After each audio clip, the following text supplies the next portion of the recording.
सामने रखना चाहता हूँ। काफी वर्ष पहले, कई वर्ष हो गए, मैं जगन्नाथपुरी गया था और रथ यात्रा ही बाहर थी। और रथ यात्रा के बाद पहले होता था रथ पे चढ़ने का अवसर मिलता था, रथ पे चढ़ने का अवसर मिलता था। तो मैं जब बगल से निकला तो एक पंडित ने ऊपर से जगन्नाथ जी के रथ से मुझे इशारा किया कि ऊपर आ जाइए। मैं देखा ऊपर आ जाऊं तो बोला 500 रुपए लगेंगे। तो मैंने विचार किया मैं अकेला ऊपर चढ़ूंगा और मेरे संग बहुत सारे भक्त थे, मैं रुक गया, मैं चढ़ा गया। तभी 5 मिनट बाद देखा कि 5 मिनट के अंदर में रथ से एक सीढ़ी बनी और सीढ़ी बनकर के सारे उस पर चढ़ने लगे, तीनों रथ के ऊपर, जगन्नाथ जी के, बलदेव जी के, सुभद्रा महारानी के।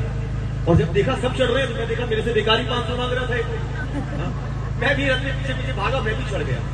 पर इतनी भीड़ थी, मैं चढ़ा भी तो जगन्नाथ जी के रथ के ऊपर।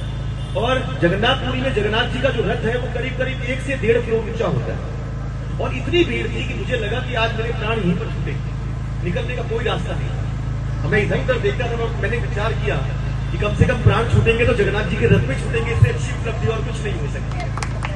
परंतु थोड़े समय बाद मैंने देखा एक लकड़ी निकली। तभी मैंने उस लकड़ी को पकड़ करके मैं देखा कि थोड़ा एक तरफ हो जाता हूँ, जैसे पकड़ा और एक तरफ हुआ तो देखा वो लकड़ी नहीं थी, साक्षात जगन्नाथ जी के हाथ थे। हरि बोल! जैसे पंडित ने मुझे सामने किया और सामने करके कहा तुरंत जगन्नाथ जी के गले लगे और मैंने तुरंत जगन्नाथ जी को गले लगाया। और विश्वास करेंगे जगन्नाथ जी का जो स्वरूप है, जैसे हमारे चरण है और स्पर्श करने से जो भाव जागृत होता है वही मुझे जगन्नाथ जी को स्पर्श करके लग रहा है। हरि बोल! जब कोई भी चीज आ जाए, कोई संभालने वाला ना हो जाए तो हमारे जगन्नाथ हर पीड़ा में, हर परिस्थिति में, जब आपको लगे आपके पास कोई सहारा नहीं है, कोई आपके पास उपाय नहीं है, निकलने का कोई रास्ता नहीं है, उस वक्त कोई रास्ता, कोई राह कोई देता है तो जगन्नाथ ने।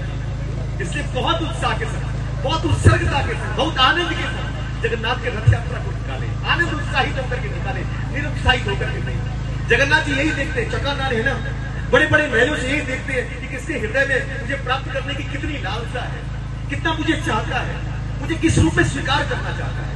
बस उस रूप में दर्शन करते हुए जगन्नाथ जी के लिए आंखों में अश्रु धारा का प्रवाह करते हुए हम आगे चले। अरे देवता पुष्प वर्षा भी कर रहे हैं और देवता अश्रु वर्षा भी कर रहे हैं, और ये किसके लिए है? केवल जगन्नाथ के लिए। पर जगन्नाथ उनके लिए सुलभ नहीं है, जगन्नाथ हमारे लिए सुलभ है। इसलिए हमारा जैसे भाग्यशाली और कोई दूसरा नहीं हो सकता। बस मैं यही विनती, यही प्रार्थना